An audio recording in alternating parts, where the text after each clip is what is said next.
Selamat malam Bapak Ibu hebat, apa kabar? Luar biasa, malam ini kita bisa bertemu kembali dalam Google Meet. Jadi malam ini harapan saya Bapak Ibu dalam keadaan sehat walaupun dalam masa pandemi COVID-19.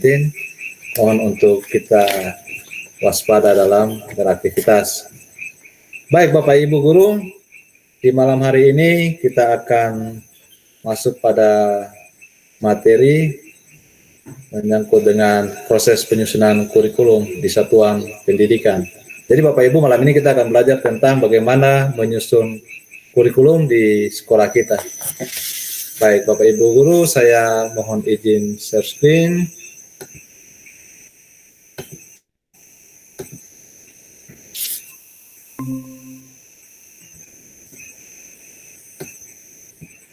Nah, ini kira-kira gambaran proses pembelajaran penyusunan kurikulum operasional di sekolah kita.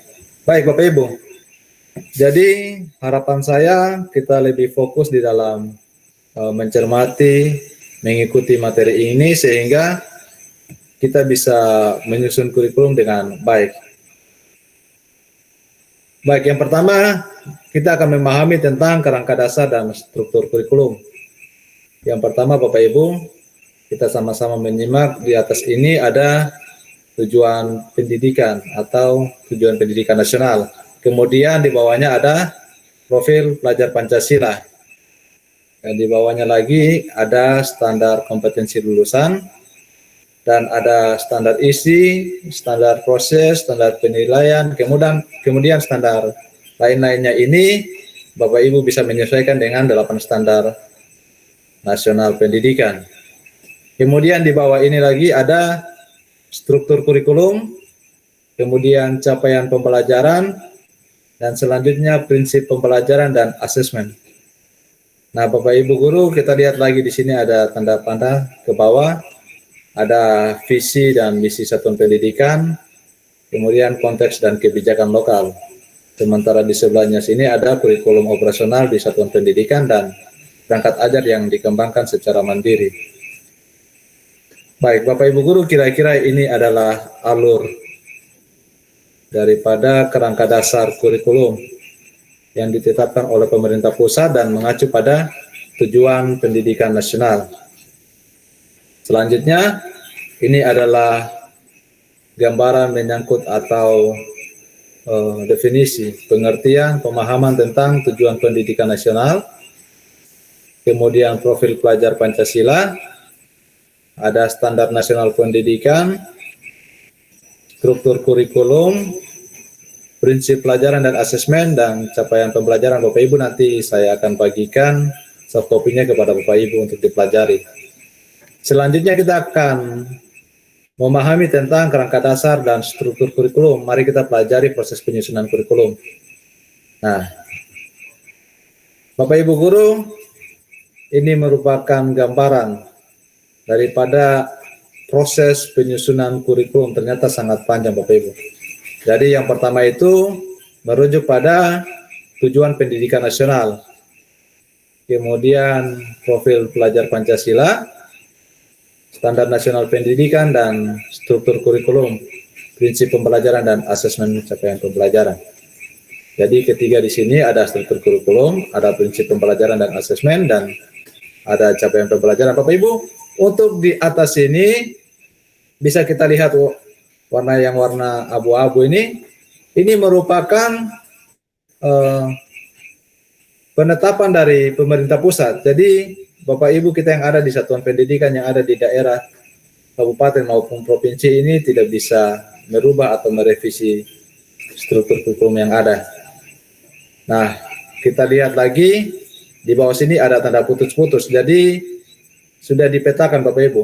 Kalau di bagian atas ini adalah ditetapkan oleh pemerintah pusat, kalau yang di bawah ini sifatnya fleksibel atau dinamis. Jadi satuan pendidikan dapat mengembangkan kurikulum operasional ini berdasarkan kerangka dan struktur kurikulum.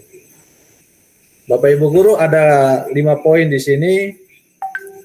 Kita lihat yang pertama ini menganalisis konteks karakteristik satuan pendidikan. Jadi untuk melakukan analisis kita bisa menggunakan analisis SWOT untuk melakukan analisis karakteristik satuan pendidikan sekolah kita. Jadi kalau kita mengacu pada analisis SWOT berarti kita berbicara tentang bagaimana dengan kekuatan, bagaimana dengan kelemahan, bagaimana dengan peluang kita, dan bagaimana dengan tantangan kita. Jadi seluruh komponen ini kita bisa lakukan dan mendapatkan karakteristik kita, sehingga diharapkan kita mampu menyusun analisis untuk menjadi sebuah dokumen sekolah. Bapak Ibu, kita lihat yang kedua yaitu merumuskan visi, misi, dan tujuan.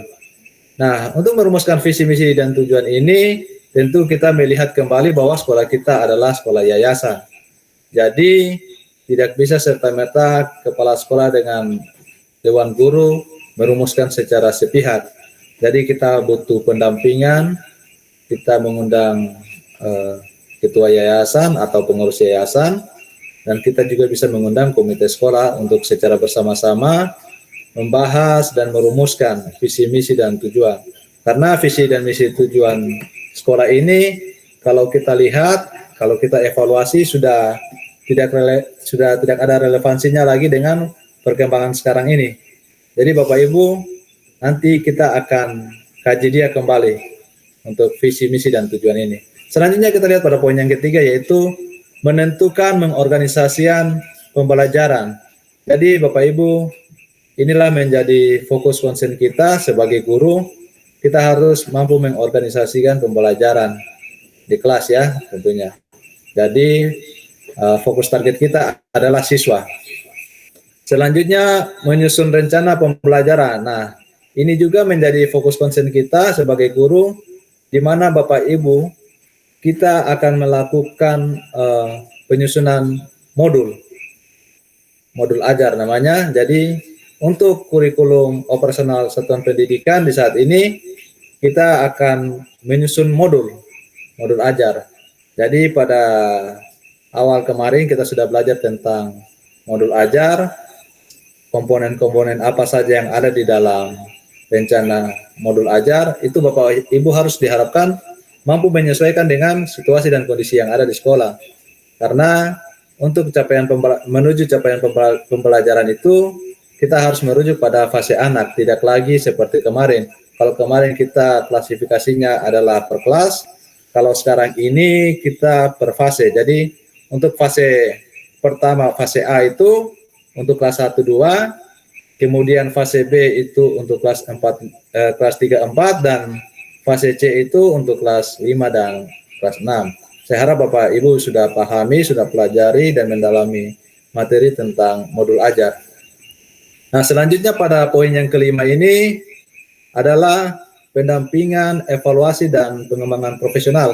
Jadi Bapak Ibu, kita di sini perlu menyusun dan merembuk bersama bagaimana merumuskan time schedule untuk menentukan ini 1, 2, 3, dan 4 kegiatan ini. Jadi kita akan menyusun dalam sebuah dokumen semuanya ini untuk kemudian kita kemas menjadi sebuah kurikulum sekolah kita. Jadi Bapak Ibu, sekali lagi kalau kita fokusnya kepada anak murid, kita lihat pada yang poin 3 dan 4 serta poin yang kelima. Kalau pada gambar Bapak Ibu lihat itu ada warna biru. Nah, ini fokus target kita adalah siswa.